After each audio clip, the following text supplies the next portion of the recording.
Hazañas legendarias. Las 12 tareas de Hércules. Déjame contarte una de las más apasionantes leyendas de la mitología romana. Las 12 tareas de Hércules. Estas tareas fueron impuestas por el rey Euristeo como castigo y redención por el terrible crimen que Hércules cometió bajo la influencia de Hera, la esposa de Zeus. Hércules, también llamado Heracles en la mitología griega, fue un semidios hijo de Zeus y Alcmena, quien, como podemos imaginar, fue la amante del padre de todos los dioses. Hera, reina de los dioses, diosa de la familia y la maternidad, frenética de celos, odió a Hércules desde su nacimiento, por ser el producto de la infidelidad de Zeus con una mortal. Así que, en venganza, lo enloqueció, llevándolo a asesinar a su esposa e hijos en un ataque de furia. Hércules, arrepentido, fue a visitar al oráculo de Delfos, quien, como penitencia por aquel acto atroz, lo envió a Tirinto, condenando a servir al rey Euristeo, su primo, quien le había arrebatado desde su nacimiento el derecho al trono. Y ahora, no bastando con ser un usurpador, se convertiría en amo de su destino. Así que, para otorgar el perdón, lo obligó a realizar 10 trabajos extraordinarios, conocidos como los 12 trabajos de Hércules. Ya te contaremos por qué, si eran 10 labores, se convirtieron en 12 al final de la leyenda. Estos trabajos no solo representaban una forma de purgar sus culpas, sino también una manera de demostrar su fuerza y valentía. Cada tarea era aparentemente imposible y estaba diseñada para humillar y desafiar al héroe, ya que no era la mente del rey la que concebía las tareas, sino de la maquiavélica diosa Hera. Sin embargo, Hércules saldría avante de cada una de ellas, demostrando su inteligencia y poder.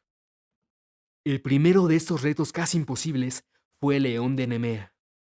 El rey Euristeo le pidió que acabara con la bestia de Nemea y que al final lo desollara como muestra de su triunfo.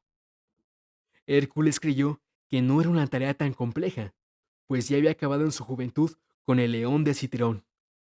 Pero lo que no sabía es que este león en particular era un verdadero monstruo, que se deleitaba asolando la región de Nemea, devorando ganado y hombres por igual, con una especial fascinación por los niños. Lo buscó por 3 días, siguiendo unas huellas enormes con grandes tajos profundos que dejaban sus garras, hasta llegar a la cueva donde se encontraba. Esperó hasta la noche, cuando escuchó un terrible crujido.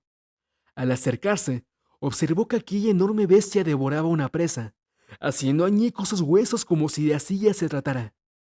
Creyó oportuno el momento para dispararle una flecha directamente a los ojos, mientras seguía distraído, pero quedó estupefacto al ver que la flecha rebotaba sin dejar rastro en la fiera.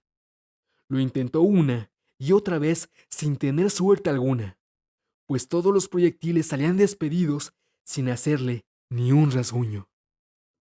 El león, consciente de su enemigo, regresó a la cueva, pero Hércules sabía que era una trampa, pues la cueva tenía 2 entradas. Así que, pensando evitar que el león lo rodeara saliendo por el otro lado, tapó una de las salidas y entró a la caverna. Aunque la oscuridad era densa, el héroe alcanzó a divisar el brillo de los enormes colmillos del león, quien se disponía a lanzarse sobre él. Rápidamente pensó en una forma única de derrotarlo. Sabía que su piel era impenetrable y que su cuello era demasiado robusto para rodearlo con sus brazos. Así que, en cuanto la bestia se lanzó sobre él con sus fauces abiertas, Hércules, impulsando su cuerpo hacia el frente, metió el brazo lo más profundo que pudo en su garganta, impidiendo que cerrara el hocico para lastimarlo, asfixiándolo hasta la muerte. Sin embargo, la tarea no estaba terminada, y aún faltaba una parte crucial del desafío: desollar a la bestia, lo cual no era nada fácil si lo piensan bien. ¿Cómo cortar la piel de un animal que es impenetrable? Finalmente, la respuesta llegó a su mente. Solo el león de Nemea puede con el león de Nemea. Así que, con las filosas garras del portentoso animal, desgarró la piel y se confeccionó una indestructible armadura. El segundo lance fue la Hidra de Lerna. En esta misión, Hércules debía acabar con una serpiente monstruosa de múltiples cabezas que se regeneraban al ser cortadas. La Hidra era un terrible monstruo, hija de Quitna y Tifón, hermana de León de Nemea y madre a su vez de la Quimera, otro engendro aterrador de la antigüedad. La Hidra fue criada por Hera bajo un plátano en el lago de Lerna, donde había una entrada al inframundo que el monstruo custodiaba, aunque su verdadera finalidad, desde un inicio, fue la destrucción de Hércules. La bestia no solo era temible por sus múltiples cabezas que se duplicaban al cercenarlas, sino por el fétido aliento que emergía de sus fauces, un veneno mortal que acababa con hombres, ganado y cosechas. Una verdadera abominación de la mitología.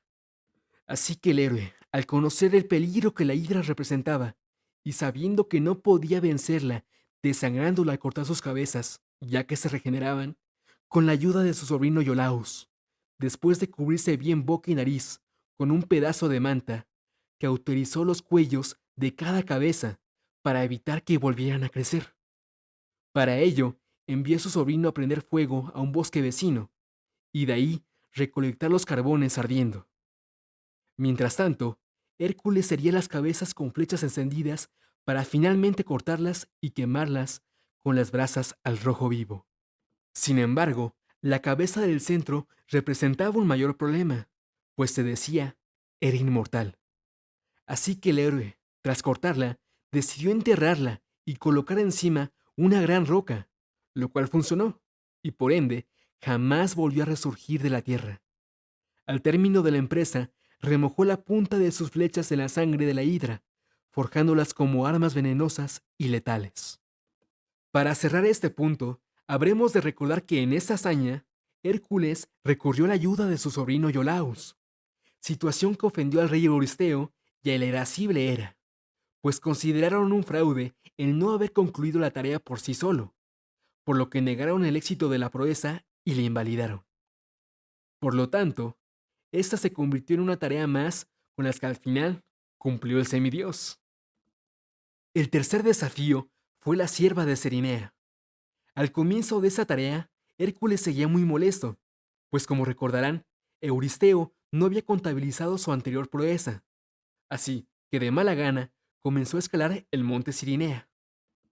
Este reto era difícil y prolongado, ya que debía capturar a esa sierva sagrada con pezuñas de bronce y cuernos de oro sin causarle daño alguno. Aquí, la fuerza bruta y el valor no le servirían de mucho. Imaginemos la dificultad de la tarea.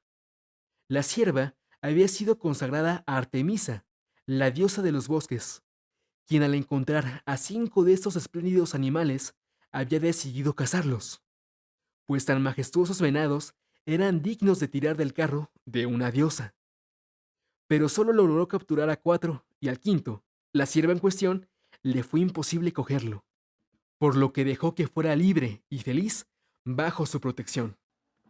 Así que Hércules precisó de una gran astucia y mayor paciencia, y miren que el héroe no era precisamente el ejemplo de estos atributos. Así que la persiguió durante un año antes de poder capturarla. La primera vez que la vio, quedó sorprendido ante la majestuosidad de aquel hermoso y esbelto ejemplar, y pronto se dio cuenta que aquel desafío no iba a ser cosa fácil, pues al menor ruido, la sierva salía volando ligera sin dejar rastro. Así que Hércules lograba verla solo por algunos instantes cada día, antes de que percibiera su presencia y saliera disparada, ágilmente, fuera de su alcance. Después de una exhaustiva persecución, llegaron hasta el monte de la diosa Artemisa, y aprovechando que la sierva estaba bebiendo, Hércules, desde lo más lejos que pudo, lanzó una red que había estado tejiendo en los breves momentos de descanso. La sierva, al sentirse atrapada, se resistió con furia, pero solo logró enredarse más entre los hilos de su trampa, y desesperada, tras una fuerte lucha consigo misma, cedió a la impotencia y bajó la cabeza en señal de derrota. De esta manera, Hércules, cansado pero alegre, pudo tomarla y cargarla sobre sus hombros para llevarla a Micenas. Sin embargo, apenas avanzados unos metros, escuchó tras él una sonora pero potente voz. ¿Quién se ha atrevido a capturar a mi sierva? Hércules se dio la vuelta con reserva. Frente a él estaba imponente la diosa Artemisa, acompañado de su hermano, el fulgurante Apolo, dios de la luz. No lo dudó un momento, se arrodilló y con voz suplicante les dijo: Soy Hércules, hijo de Júpiter y Alcmena. Estoy consciente de la terrible ofensa que acabo de cometer, capturando a vuestra sierva, pero debéis de saber que no lo he hecho por voluntad propia, sino por órdenes del rey Euristeo, del que ahora soy esclavo. Por favor, os ruego vuestro perdón y os suplico vuestra clemencia. Artemisa se compadeció de Hércules, y después miró a la sierva comprobando que éste no le había hecho el más mínimo rasguño, y prosiguió: Te concedo el permiso para que concluyas tu trabajo llevando a mi protegida. Únicamente pido como condición que, satisfecho el trabajo, la sierva sea puesta en libertad sin hacerle daño alguno. Hércules agradeció la bondad de la diosa y continuó su camino.